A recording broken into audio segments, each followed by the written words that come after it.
lovelies, how's it going? Welcome back. My name is Boomy and you're watching my channel Boomy Reactions. Now today guys, we're going to be catching back up with the Fat Electrician again. I know I need to do at least like one of these a week, maybe two a week. I have to get my weekly hit of the Fat Electrician stories. So Nick is going to be regaling us with another tale of what appears to be another unsung hero. There's a common theme going on here. I love that we are hearing about the heroes of wars that we just haven't been taught about in school, and it's such a shame because these are the real heroes. So yes, here we are back with another one, and this one has been requested by the wonderful JT yet again from Buy Me Coffee. Thank you for your support, my lovely. So JT says, so this is a reaction to the most gangster general of World War II, Terrible Terry Allen. Okay. Again, it's another name I've not heard of before. So let's get straight into the video. JT, you say, if Terrible Terry Allen decided we were invading anywhere on the planet, I'd grab my gear and step off without hesitation. That man wasn't just a general, he was a leader of men. Oh my gosh. Oh, well, revving up now, so I'm excited to hear the story about Terry Allen. Yes, some men, not even men, just some people are just born with this kind of natural charisma, and they just inspire loyalty and the following of everyone, don't they? I think there's an element of it. To inspire this kind of loyalty, you've got to be a tactful person. I think you've got to be intelligent. You've got to make people respect the decisions that you make. I think on some level, you've got to be a compassionate person. At least on some level, you've got to have some amount of empathy. And yeah, I just think some people are born with like this natural leadership ability and charisma. So JT, you say this is very much a gentleman like that. So let's watch this video, shall we guys? And my lovelies, if you are enjoying these reactions, don't forget to like and subscribe. Thank you so much. If you're interested, I have a Buy Me a Coffee account. That link is over here. And if you would like to help support my channel any further, I have a Patreon account.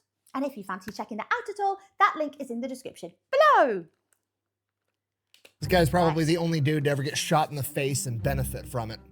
What? Today we're talking about the most gangster general of World War II, Terry de la Mesa Allen, aka Terrible Terry. A nickname given to him not by his enemies, but by his fellow high-ranking officers for failing out of West Point, scamming his way through infantry officer school, and being a poor disciplinarian. Terry Allen did not care about the dog and pony show side of the United States military. He didn't care if his men called him general or sir. Most of them just referred to him as Terry. He did not. That's a common theme as well. Like so many of these amazing people with their amazing feats, a lot of them are just, they look past the show and pony thing that Nick was saying here. Absolutely. They see their service to their country as more than this, I don't know, this facade, this show that people put on for these, these very decorated officers that go from rank to rank. They've been placed into a position of authority without having to work to get there.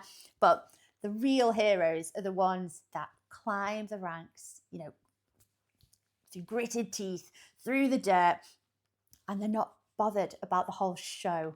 Hound his men about uniforms and grooming standards, and he certainly did not think of himself as above his men. He considered himself one of them. He gambled with them, he drank with them, and he fought with them on the front lines. Legendary war correspondent Ermi Pyle describes Terry Allen as one of his favorite people and the true soldier's general. Another war correspondent described him as the greatest leader of men and tactical general in our army, while his contemporaries described him as, and I quote, a soldier of uncertain future in peacetime army, but certainly should be entrusted with a division in a time of war. Terry Allen is a rare case of a high-ranking officer being more concerned about the opinions of the men below him instead of the men above him. And well, that speaks volumes, doesn't it, guys? It absolutely infuriated many of his fellow generals. Despite that, he was so overwhelmingly effective on the battlefield that General Patton himself refused to go into battle without him. He was so overwhelmingly popular with the men that served beneath him and war correspondents that he actually ended up on the cover of Time magazine in World War II. Despite that, 99% of you have probably never heard a single thing about him, and today we're gonna fix that.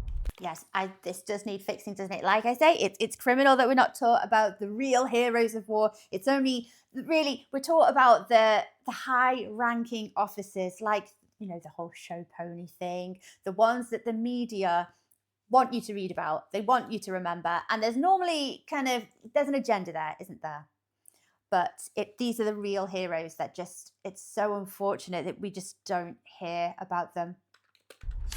All right, our story begins April 1st, 1888. A young Terry De La Mesa Allen is born at Fort Douglas, Utah. Terry Allen was not only born on a military installation, he was basically bred to be in the military. His father was Colonel Samuel Allen, who served 43 years in the Army. And his grandfather on his mother's side was Colonel Carlos Alvarez De La Mesa, who fought in the Civil War at Gettysburg. Terry grew up his entire life on military installations in the West. The first thing this guy learned how to do after he learned how to walk was to ride a horse, drink, chew tobacco, gamble, and shoot the shit like an enlisted cavalry soldier. By the time he was 10 years old, he was basically in the United States Army because he went to work with his dad and followed him around every single day. So at night, it's a bit of a reoccurring theme. I don't know many people who have joined the services, but those that I do know, you do often find, maybe it's just a British thing, I don't know whether you find it for our viewers in the US, a lot of people tend to have it running in families. So maybe it's like a more positive attitude towards, the prestige of serving your country, and maybe it's passed down through generations. Do you think? 18 years old, Terry goes off to West Point. He becomes pretty well known for basically two things. He's phenomenal at riding a horse and doing anything that actually involves like being a soldier out in the field. And he's absolutely horrible at everything else and shows no motivation to improve upon it whatsoever. He racks up more demerits than anybody else in his class at West Point. His uniform's never perfect. His fingernails are always dirty. He's always drinking in class. He's cheating on exams. The exact type of behavior that you would expect from a child that grew up his entire life with enlisted men out in the field. Because of this, he is not very popular with his classmates because, well, it's the 1900s, and at this point in time, the officer class is still very much that same aristocratic class from, the higher society, and Terry Allen isn't taking their dog and pony show very seriously. And on top of that, he also has a very severe stutter when he talks, so everybody kind of like gives him shit and makes fun of him. Because of this, at the age of 21, he ends up getting kicked out of West Point. Not taking no for an answer, he goes and enlists in a Catholic university, graduates at the age of 24, enlists in the Army, and then competes for a slot to be a cavalry officer. And he wins. He ends up getting commissioned about 5 months after his class at West Point. From here, Terry is pretty much immediately sent to the southern border between the United States and Mexico, where he is tasked with stopping smugglers and gun runners from crossing the border. He gets in frequent skirmishes, and this is his first taste of combat. And when he's not doing that, he has to go and, intermingle with his fellow officer class and their hoity-toity aristocratic society nonsense. And obviously, Terry's still not super popular. He's still rough around the edges. He's still kind of disheveled. He's got dirt under his fingernails. He likes to drink. He likes to cuss, and he's still got that stutter. But I think there's like this refusal to be part of this game, and I like Terry already because he sees, he can see through this facade. Like I said, dog and pony show, is that what Nick called it? He can see through it. He doesn't want to be a part of it.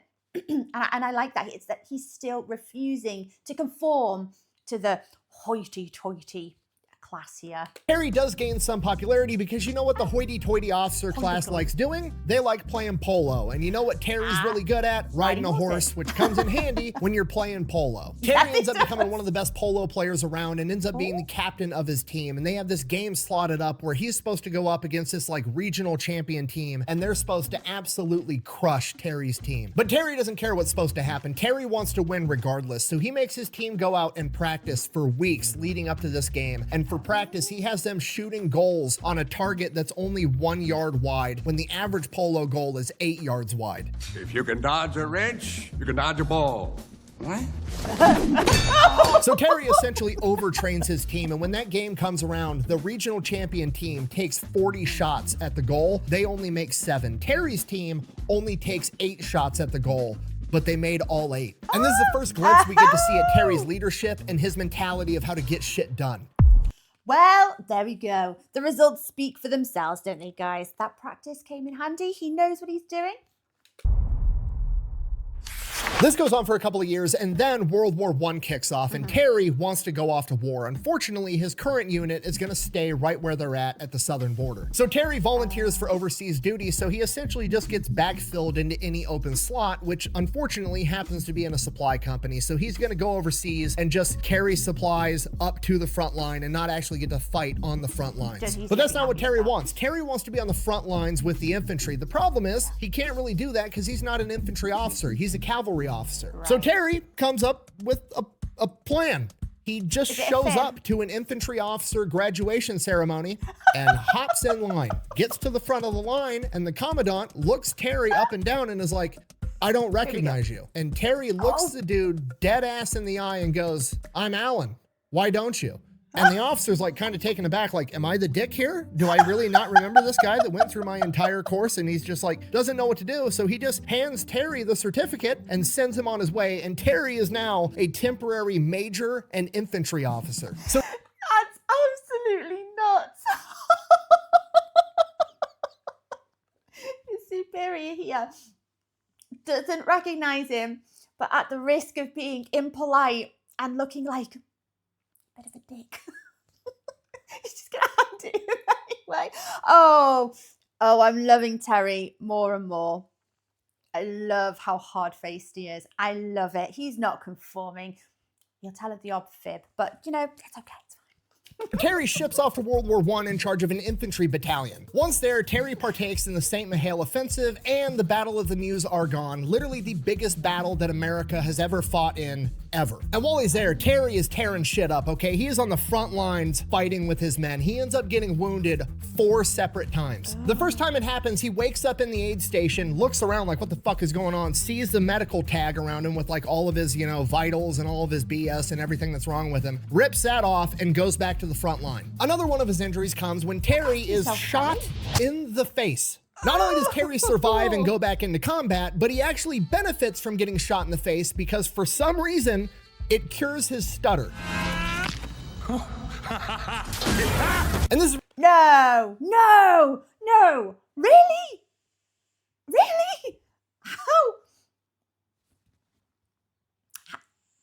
How does that work? How do you have a stutter cured? Whereabouts was he? Like, did it ricochet off like a cheekbone or something? Obviously, he's fine. I would assume being shot in the face would have ended up being quite fatal, but maybe he got very, very lucky there, and it cured his stutter. What? I don't claim or pretend to know anything about the psychology or the the physiology, etc. of a stutter, but how does that work? That's nuts. really where we start to see the most gangster generals start to come into play, right? Like getting wounded on the front line with your men and returning to combat before the doctor says you can. Pretty gangster. Getting shot in the face, surviving, and then returning to combat.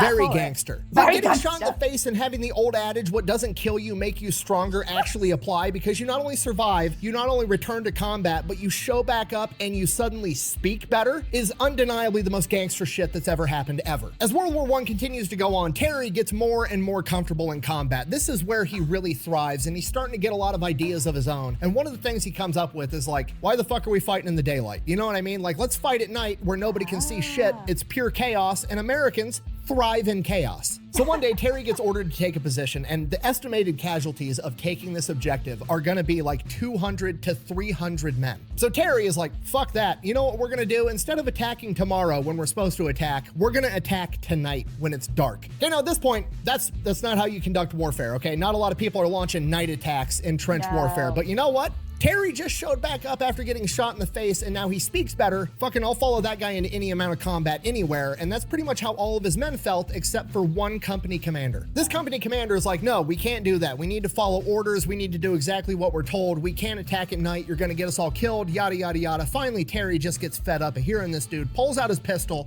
and shoots him through the ass cheek. Terry then looks at this company commander and says, and I quote, "There, you're out.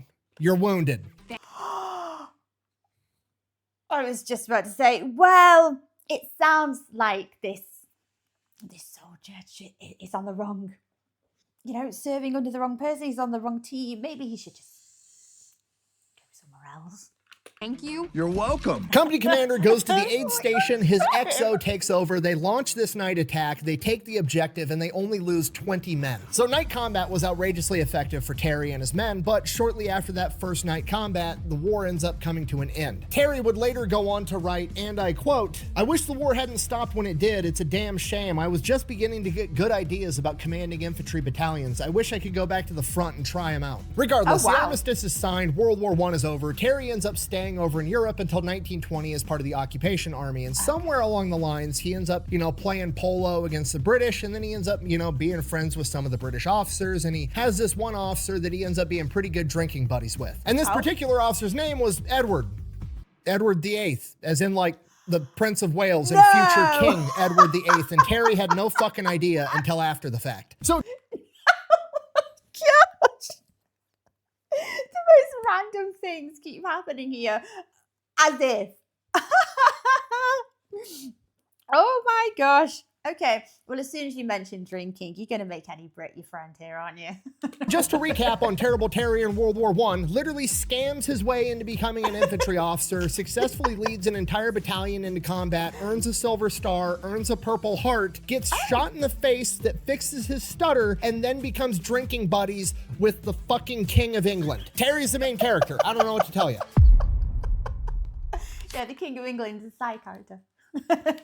So Terry returns to the United States, loses his temporary rank of major, gets busted back down to captain. He didn't do anything wrong. This was just standard practice. He only had the rank of major because it was like a time of war and that's what had to happen. So Terry gets back home, gets settled in, and then in 1922, he gets called into his boss's office, and his boss, this colonel, explains to him that there's this famous rodeo promoter named Tex Austin and the Cattle Association, and they want to put on a competition between an actual cowboy and a cavalryman because there's been this huge rival between the two at who's a better horseman for like 100 years. They want it to be a long distance 300-mile race where each rider is only allowed to use one horse. So Terry asks the colonel who's going to compete for the army, and the colonel says, "You are, and you're gonna win." And he's gonna be competing against his legendary cowboy known as Key Dune. He was a former wagon boss in the Old West. He's just a complete legend, and everybody is expecting whoever the army puts up to get absolutely smoked by this guy. And that's why it's a cattle congress and a rodeo promoter putting the whole thing on. They want to show that cowboys are better than the United States military. Unfortunately, they don't know that the US Army has Terry Allen, and he's the main character. So the media and the newspapers hyped They did not do a background check there, did they?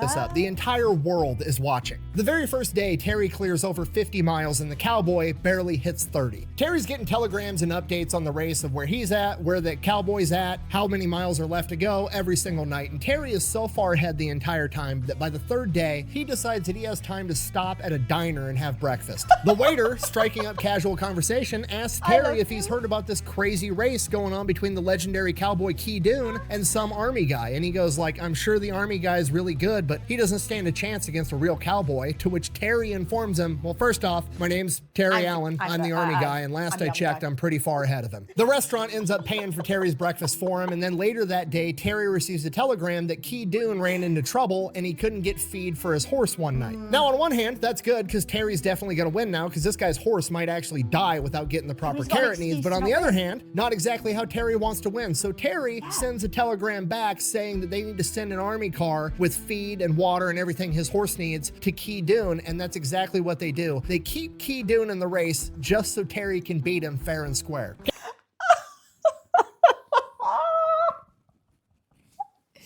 What a character. What a legend. Oh my gosh.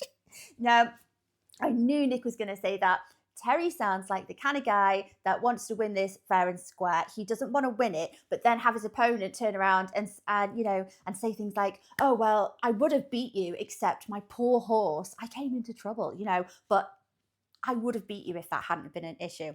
So Terry's going to say, "Right, send supplies, get that horse what it needs, get it back on its feet because I'm going to beat him." He's so far ahead. He stopped off at a diner. It's like the ultimate kind of...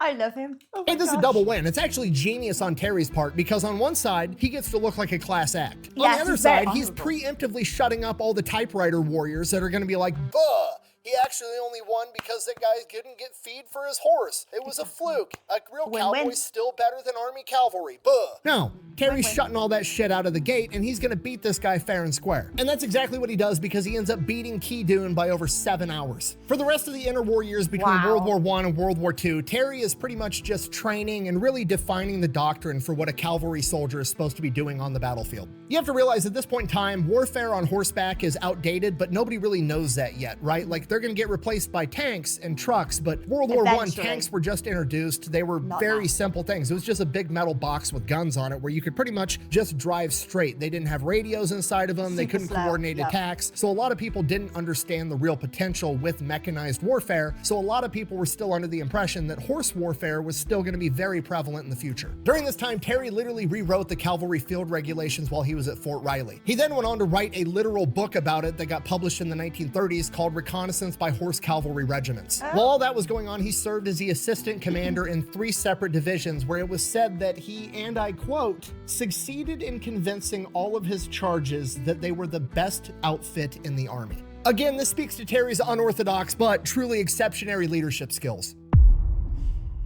Big red one. 1940, Terry is promoted to Brigadier General. 1941 rolls around, the attack on Pearl Harbor, America enters World War II. Terry's getting fitted up for war, and then in 1942, he is promoted to Major General and put in charge of the 1st Infantry Division, the Big Red One. So Terry shows up to the first ID, assumes command, and then he meets his second in command, a man that is just like him. He is rough around the edges. He does not care about the dog and pony show that is the United States military at higher ranks, and he also cares much more about the men beneath him than the men above him. And that man's name was Theodore Roosevelt Jr., aka Teddy Roosevelt's son. So Terry and Teddy get to work getting the first ID ready for battle. The first thing they do is flip the entire script on its head. Terry actually becomes friends with all of the men beneath him. They don't even call him General or Sir. They literally just end up calling him Terry. Terry doesn't hound him about having a prim and proper uniform all the time. The only thing Terry hounds him on is that their weapon is absolutely spotless and that they're good at their job. Unlike a lot of other high-ranking officers, Terry doesn't micromanage all of the officers and NCOs beneath him. Terry realizes that he has a very zoomed out bird's eye view of everything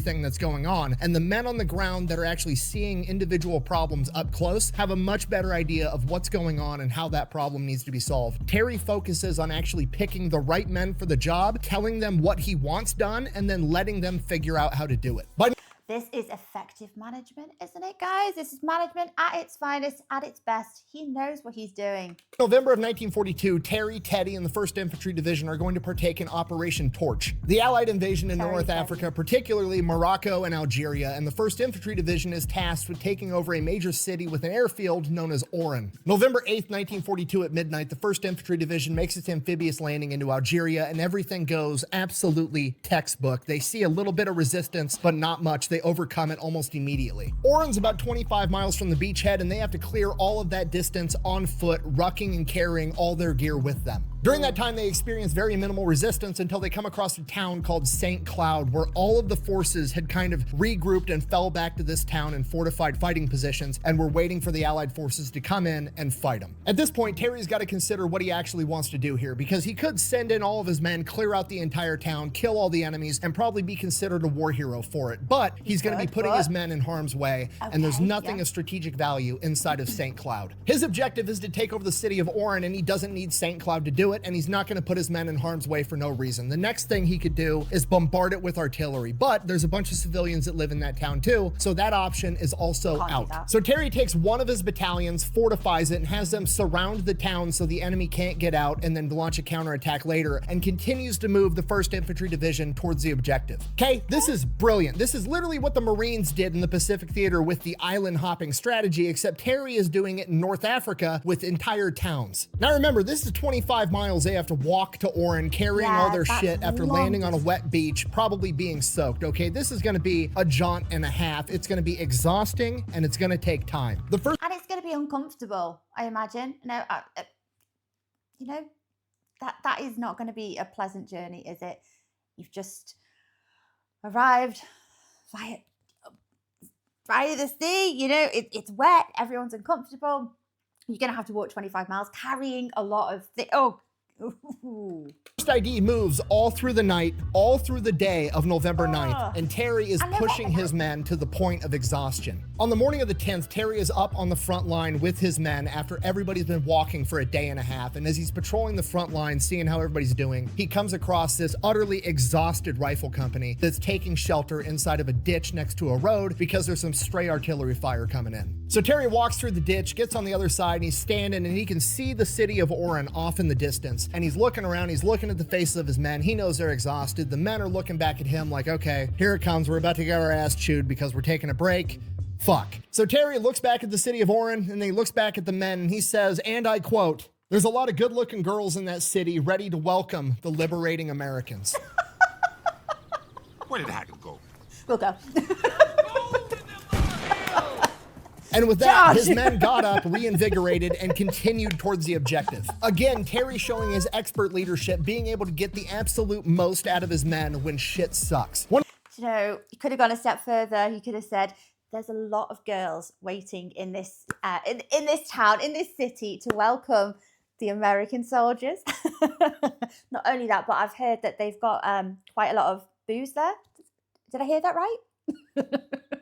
The men that served under Terry later described his leadership style as something along the lines of, he always wanted to achieve the objective, not because he was worried that he would get in trouble or get chewed out by Terry, but because he genuinely did not want to let Terry down because he respected him that much. So they go, they cleared 25 miles, they take over the city of Oren, they achieve the objective, and as a reward, command decides that Terry Allen is supposed to hunker down in the city of Oren and piecemeal out his 1st Infantry Division to support other elements. But you can't do this to me. At this point, Terry's pissed. He thinks he has the best infantry division in the army, and he doesn't think that he should be piecemealing out his men to play support roles for everybody else. He thinks that he should be up on the front lines charging towards the enemy. And this goes on for months. The entire time, Terry is raising hell with his chain of command, and his chain of command just simply isn't hearing it. And after 3 months go by, Terry's finally had enough. He goes over all of his boss's heads and goes straight into General Eisenhower's office, looks him in the eyes, and says, and I quote, "Is this a private war or can anybody get in?" General Eisenhower, impressed by Terry, issues the command to reassemble the 1st Infantry Division and get them into combat, infuriating all of the officers in between because Terry just went over their head to the big boss. So now Terry's got his entire division back, all of his men are under his command, and what he decides to do is he wants to start getting them trained and ready to go into combat. He gives them extensive night fight training and gets them ready for combat with like the couple of weeks that they have. Early March, Terry gets an order that him and the 1st Infantry Division are supposed to go take over a city in Tunisia known as Gafsa, about 45 miles away from Oren. Terry needs to have the entire division moved into place on March 16th, just north of the city, and then on the morning of March 17th at first light, they are going to attack and take over the entire city. So Terry does just that. They arrive on the 16th, exactly where they're supposed to be, and that night, Terry says, you know what? Fuck it. We're gonna fight at night. Terry essentially defies orders of fighting at first light when the enemy can see and launches a surprise attack that night. The 1st ID takes over the entire city with minimal casualties. The first thing the next morning, Terry's boss, a guy by the name of General Patton, shows up because he wants to see the assault take place. Right as the sun's coming up, General Patton storms into Terry's headquarters asking what the hell's going on, why don't I see any movement, why aren't you attacking? Terry nonchalantly informs General Patton, battle's over, I already have all the objectives. Let me hear you say it. Let me hear you say, good job. Good job. Well, now Patton's not pissed off that the objective wasn't met. Now he's pissed off that it wasn't met exactly how he wanted it to be met, and he demands an explanation from Terry. At this point, Terry casually asks General Patton, do you know who Knut Rockne is? At which point, Patton responds, yeah, what the hell does a Swedish football player have to do with war? If you don't know, Knut Rockne was the guy that popularized forward passing in American football, so Terry explains to him, the night attack is essentially the forward pass in the infantry. Telling Patton, and I quote, why would I beat my brains out for 1.5 yards when I could just pass the ball for 40 yards? At which point General Patton says again, and I quote, oh, and then he fucking leaves. From here, Terry and the 1st ID are ordered to help the Allied forces take over the next city, El Gater. Again, they launch a surprise attack, taking over all the preliminary objectives, and from here, they experience heavy German resistance, a ton of counterattacks. They're getting strafed by the Luftwaffe, they're getting hit by artillery. It is an absolute shit show. After a couple of days of fighting, Erwin Rommel sends in a bunch of heavy tanks to punch through the American 1st Infantry Division's lines, and they are making a beeline straight towards Terry's headquarters, at which point Terry is is ordered to fall back, to which he responds to his chain of command, "I will like hell fall back and I will shoot the first bastard that does." And the 1st Infantry goes on to repel the attack. That He's so hard-faced. Even talking to his like superior officers. And look, just any response he gives them, it just leaves them kind of like, oh, okay. Okay. very same day, Allied intelligence cracks the German battle code and they intercept a radio transmission saying that the attack is going to resume at 1600. A little bit later, they intercept another transmission that says the attack has been postponed until 1645. Now, to most people, this just seems like good information to have. Right now, we can, be ready and defend ourselves when this attack comes. But to good old terrible Terry, he sees a unique opportunity to fuck with the enemy, and that's exactly what he's gonna do. So Terry waits until 1615, 15 minutes after the initial attack was supposed to take place, and then he orders his communications unit to send a transmission on the German radio frequency that says, and I quote, "What the hell are you guys waiting for? We've been ready since 4 p.m. Signed, the 1st Infantry Division." Have a nice day, and thank you. Shoot. Okay, I don't think you guys understand how beautiful this really was, okay? It was like an onion of go fuck yourself. There's so many different layers to it. I mean, for one, it's just funny. 2, it demoralizes the enemy because now the enemy knows that we've intercepted their communications, we've broken their battle code, we know they're coming, and we're not scared. And 3, the story of this happening spreads through the front lines like absolute wildfire and increases morale like crazy. I mean, could you imagine being a frontline soldier? You've just fended off the infamous German blitzkrieg by Erwin Rommel, and then your good old buddy, your boss, Terry, essentially pulls his junk out, lays it on the table, and asks Erwin Rommel if he wants seconds because he knows that his boys are gonna fuck him up if he does. You'd be absolutely pumped going into that battle, and that's exactly what happened because they stuffed him in the pocket again. At which point, no. Oh, Nick, paints quite the picture. None other than General Patton comes strutting into Terry's headquarters again with a smile on his face and says, and I quote, "Terry, when are you gonna learn to take this damn war seriously?" The battle continues until April 6th, until they've achieved all of their objectives. After this, the 1st ID is tasked with basically going around Tunisia and cleaning up all the remnants. They're going around following Terry's command. Terry's launching night attack, day attack, night attack, staggering back and forth, keeping the enemy guessing. It's absolute chaos, and the 1st ID just mops the floor with the enemy. The entire time, Terry and Teddy Roosevelt Jr. are on the front lines telling their men, like, okay, once we clean up Tunisia, we're gonna go back to Oran for some R&R. We're gonna have a bunch of fun. We're gonna beat up every MP in town while we do it. Now, while all this is going on, General Terry's starting to get a lot of publicity in Time magazine and the newspapers back home, and Patton is all over PR, right? That dude thrives on PR, and he's starting to kind of like get a little bit jealous that Terry's starting to attract some of the spotlight. What? Are you kidding me? Could this man get any more petulant? Oh my God. Jealous of all the publicity that Terry's getting. Oh, grow up. Magazine actually called Terry the best commander of an infantry division in the United States Army. And the next version of Time that comes out, General Patton gives an interview where he describes the combatants of El Guitar, aka the 1st Infantry Division, as a bunch of freshmen. Terry, noticeably fucking furious because he's insulting his precious 1st Infantry Division, calls him out on it. Him and Patton get into a back and forth. Patton calls him tired, and they get in this big pissing match. At one point, Patton actually ends up showing up to Terry's headquarters in person while Terry and the 1st ID are clearing out the rest of Tunisia, and walks in, they're talking, and Terry kind of asks, looking around the HQ, there's, some foxholes dug, and he asks Terry, which one's yours? And Terry points to his foxhole, and Patton walks over and takes a piss in it. At which point, Terry's bodyguards click the safeties off their Tommy guns, and Patton realizes, oh fuck, I might have took this too far. And Patton quickly scurries out of Terry's HQ and fucks off. So with the stream of piss trailing behind him. That's how quickly he would have absolutely pooped his pants and legged it off. So Terry is absolutely not getting along with his contemporaries and the men above him in the chain of command, but at the end of the day, he really doesn't care what the people above him think about him. He wants to get the job done and take care of the men below him, and that's exactly what he's doing. He's not going to let some big name talk down to his men just so they can get more press. But it's not just Patton. Omar Bradley also does not really like Terry Allen, because Omar Bradley shows up to see how the 1st ID's doing, and what he notices is, unlike all the other infantry divisions that are, eating cold food out of a can, every time he shows up to the 1st ID front lines, their chow halls are full of fresh beef because apparently they fucking found some on the battlefield.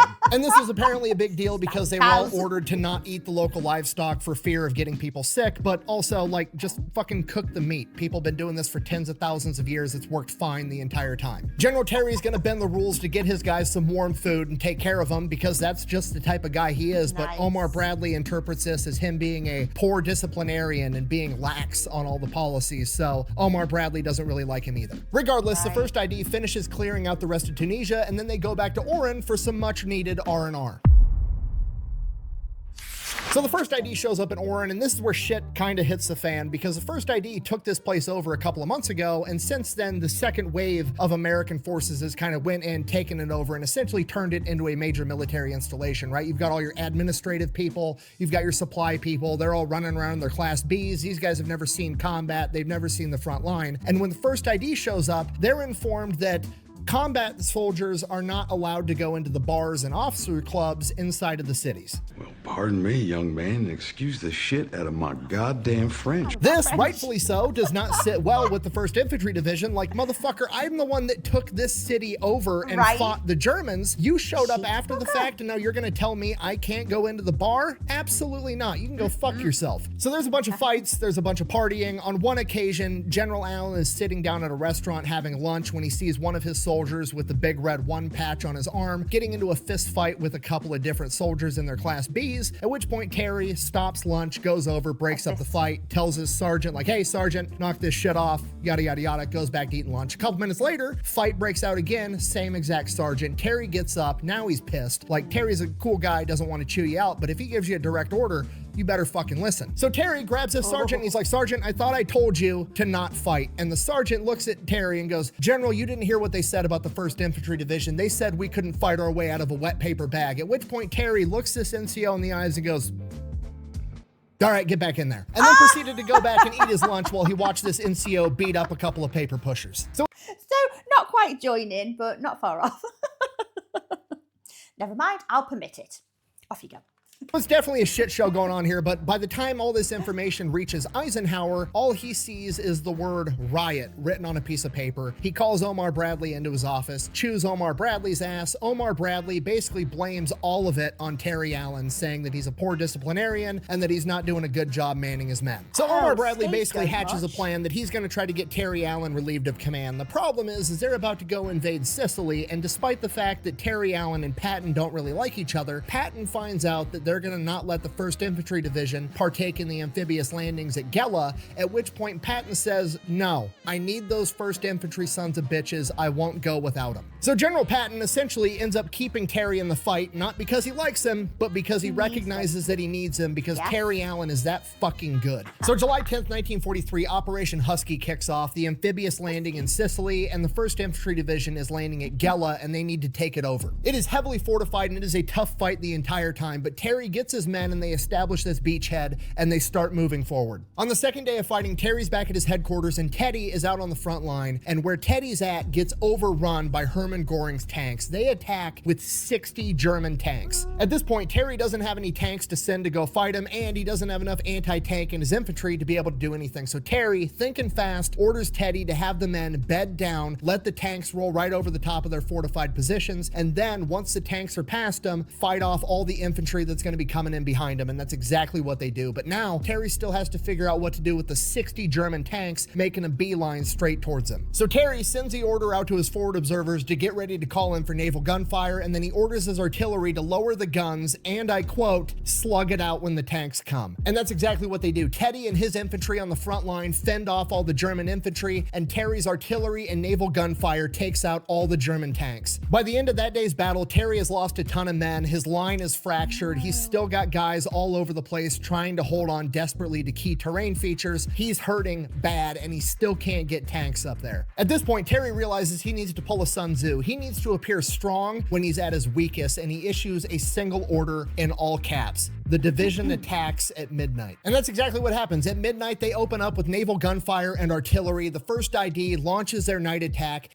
This is Favorite tactic. He loves a good knife fight, doesn't he, Terry? Catching the Germans completely off guard, and once the smoke settles, they realize that the Germans were gearing up to launch a major offensive the very next day, but the 1st ID and Terry Allen beat them to it, wiping them out and capturing all the objectives by sunrise. Terry Allen and the 1st ID have saved the day. However, we can't say that because we don't like Terry Allen because he takes care of his troops. So rather than crediting Terry Allen, Omar Bradley shifts the credit and gives it to Patton because it's technically Terry Allen's boss, saying, and I quote, "General Patton's insistence on having the division for the assault may have saved the 2nd Corps from disaster." Or you could just credit the 1st Division. What? This is a load of barnacles. After that, the 1st ID is ordered to go take over an airfield. They do that almost immediately, and from there, there's another super hard fight that they're going to need the 1st ID for at a town called Trenoa, which is part of the Edna defense line, and it absolutely has to be captured. The problem is it's a mountainous town in Sicily that's described as being so hilly that it would tax a mountain goat, and there's a bunch of Germans in there that are heavily fortified and ready to fight. So Terry and the 1st ID show up, and this is a hard fight. But Terry's in command. He's shifting soldiers around, forcing the Germans to shift their soldiers around, causing the Germans to expose a weak point, at which point Terry would attack. He just out-finesses the German command at every possible turn, and the 1st ID takes over the town in 6 days. And then holds it while the Germans desperately launch 24 counteroffensive towards him, and he stuffed every single one of them. Now, in the midst of the battle, as it became apparent that Terry Allen might actually pull this shit off, 2 other generals, General Wyman and General Huber, showed up as observers. They then proceed to sit back, watch Terry Allen and the 1st ID out-finesse the Germans at every conceivable turn, take over the entire town in 6 days, breaking the Edna defensive line, and then, once the battle was over, they informed Terry Allen and Teddy Roosevelt Jr. that they are both being relieved of command under the orders of General Eisenhower and General Omar Bradley. And their reasoning for it was essentially what it was back in Oran when they planned the entire thing, saying that Terry Allen was a poor disciplinarian, and because of that, the 1st Infantry Division had become too unruly. So the entire 1st Infantry Division is absolutely furious. They absolutely love their fighting General Terry Allen. Terry Allen is absolutely furious because, well, his career is essentially over and he is being shipped back to the United States. Ironically, just 2 days after he is officially relieved of command of the 1st Infantry Division, he ends up on the cover of Time magazine praising him as the best fighting general in the United States Army. And now he's been relieved of command and is getting sent back to the United States. And you have to understand, in World War II, when you were relieved of command and sent back to the United States, like, that was it. You were done. You were going to be in charge of like a training facility or some bullshit. You were never going to see combat or major warfare ever again. This is the end of Terry Allen's career. So Terry makes it back to the United States, doesn't really have orders. He's on rest and recuperation. And after 7 weeks, he receives a letter from General Eisenhower that says, and I quote, "I'm certain that after you've had your well-deserved rest from the battlefield, your experience and courage will command your assignment to equally, if not more important duty." I'm back, baby! Apparently, while Omar Bradley and Patton don't like Allen, Eisenhower still does, and he's the top dog. Because of this, both Terry and Roosevelt are given a second shot at command. Teddy Roosevelt Jr. is famously sent back overseas where he partakes in the first wave landing of Utah Beach during D-Day, and Terry Allen is sent to Oregon where he assumes command of the 104th Infantry Division, aka the Timberwolves. Terry assumes command in October of 1943, and for almost a year, he trains this unit to get ready for combat. They train all over the country. They train in Oregon. They train in California. They train at Camp Hyder for desert combat. They are ready for absolutely anything. And the entire time, Terry Allen dedicates 35 hours a week to night combat. And the Timberwolves become the first ever U.S. Army unit to specialize in nighttime operations. September 1944, Terry Allen and the Timberwolves make their way into northern France, fighting. It seems to be like a Terry Allen signature. That sounded awful, sorry. Clearing my throat. Yeah, nighttime combat is very much his signature kind of thing, isn't it? So it's a bizarre one because you'd assume that both sides would struggle in a nighttime combat, but Terry seems to, well, he knows what he's doing, doesn't he? He thrives in it. It's his thing. Alongside British and Canadian units, most likely an effort to keep Terry Allen away from all the other United States generals. Once Terry gets in France, his first order of business is to go to the graveside of one of his best friends, Teddy Roosevelt Jr., the only general to land in the first wave of D-Day, who would pass away just 6 days later from a heart attack and be posthumously awarded the Medal of Honor. And after that, Terry Allen is pissed and goes on an absolute tear through the enemy. Shortly after the British and the Canadians witnessed the Timberwolves in combat operations, Canadian General G.G. Simmons says, and I quote, "Once the Timberwolves got their teeth into the Germans, they showed great dash. The British and Canadian troops on their flanks expressed great admiration for their courage and enthusiasm. When they again meet the Germans, all hell cannot stop the Timberwolves." And he was absolutely correct, because Terry Allen and the Timberwolves fight through northern France. They fight through the Netherlands. They push the Germans back past the Meuse River. They help capture Antwerp. They capture the major industrial city of Stolberg. They run down the German army, liberating towns left and right. During the Battle of the Bulge, the last-ditch German Hail Mary of an offensive, they not only hold their positions, but they contain the Germans on the northern flank. Due to their ability to operate at night, the British and the Canadians simply start calling the Timberwolves the Night Fighters. They are so impressed by Terry Allen and the Timberwolves that Sir Alexander Harold of the British Army calls Terry Allen the best division commander he's seen in 2 world wars. Bear in mind, this is at a time where British and American officers had a rivalry and didn't think very highly of each other at all. From there, the Timberwolves come up on the historic German city of Halle. It's this beautiful town that's been there forever, and it is being occupied by German soldiers under the command of Felix von Luckner, the famed Sea Raider from World War I. Oh, just before we move on. So, okay, absolute high praise there for Terry Allen. And that comes at a time where, well, maybe slightly after, but he's had an awful lot of contradictory things said about his ability to lead his division. So there we go. Terry Allen personally brokers their surrender by basically coming to the negotiating table and telling Luckner, hey, look, this is a really pretty historic city. If you don't surrender now, I'm going to level the whole fucking thing. So he reluctantly agrees to surrender to Terry Allen. The Timberwolves then continue to push further inland until they actually run into the Soviet Red Army, at which point Terry Allen takes the patch off of his arm and declares the Soviet commander an honorary Timberwolf, and the Soviet officer does the same to Terry Allen. And according to legend, they spent that night having a drinking competition, and Terry Allen won. From there, the Timberwolves moved to help seal the Ruhr pocket, cutting off 300,000 German soldiers and ultimately forcing them to surrender before they moved on to liberate a concentration camp. Shortly after that, the Germans would surrender, the Timberwolves was deactivated in July of 1945, and Terry Allen would finally retire in 1946 after achieving his redemption of not only getting fired from his initial job, but taking a year to train another unit, fighting all the way across the European theater, and he still beat Patton into Germany by 4 months. After a lifetime of military service, Terry retired, moved to his wife's hometown in El Paso, Texas, where he became an insurance salesman and was very active in the veterans community, helping out any and every way that he possibly could. Unfortunately, at the age of 79, Terry would make one final sacrifice for his country. His 38-year-old son, Terry Allen Jr., was killed in combat in Vietnam, and Terry would pass away 2 years later at the age of 81. He is currently buried at Fort Bliss National Cemetery with his wife and his son. And that is the story of Terry de la Mesa Allen, aka Terrible Terry, the general that cared more about his subordinates than the opinions of his contemporaries, the man who legendary war correspondent Ermi Pyle described as the greatest leader of men and the greatest tactical general in the United States Army, and in my opinion, the most gangster general of World War II. Thank you for watching. Absolutely. Best way to support the channel is go buy some merch over at thefatelectrician.com. Quack bang, out. How many different people have we got saying the same thing? Best. Shit pisses me off. Literally one of the greatest generals in American history, and nobody even knows his name. Yeah, absolutely. Hopefully this video helps with that at least. See you later. It's criminal, isn't it? I know I say that a lot. It really, really is. It always reminds me of that saying, I think it's from Braveheart, that history is, I'm sure someone else said it as well, like maybe a historian or someone, that history is very much written by the people who hang heroes. So there's always an agenda, isn't there? Even, you know, we want to research historical events and, you know, we want an accurate portrayal of what happened, but you've got to question how accurate it actually is, what people want you to believe happened versus what actually happened.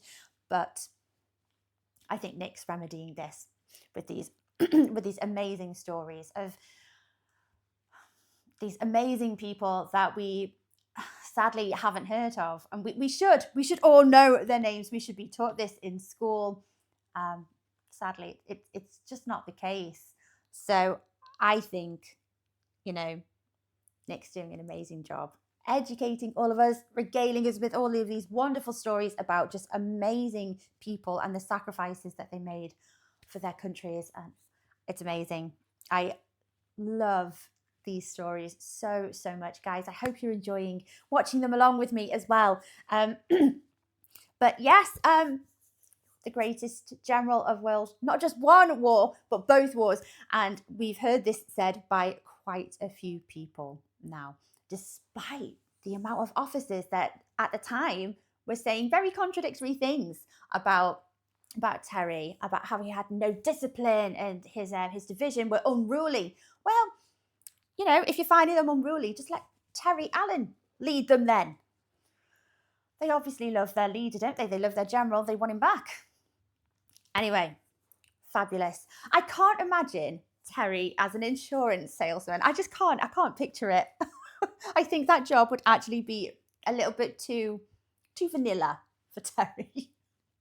So I'm sure he gave that office an awful lot of humour and dramas. But I just can't imagine it, you know. I think that would have bored him a little bit, do you think? Anyway, thank you very much for requesting this, JT. Another absolute banger. Fabulous story about an amazing, amazing individual and their contributions to the war efforts. So thank you so much, my lovely. Thank you for your support. And guys, thank you for watching along with me. Take care of yourselves and I'll see you next time. Bye-bye.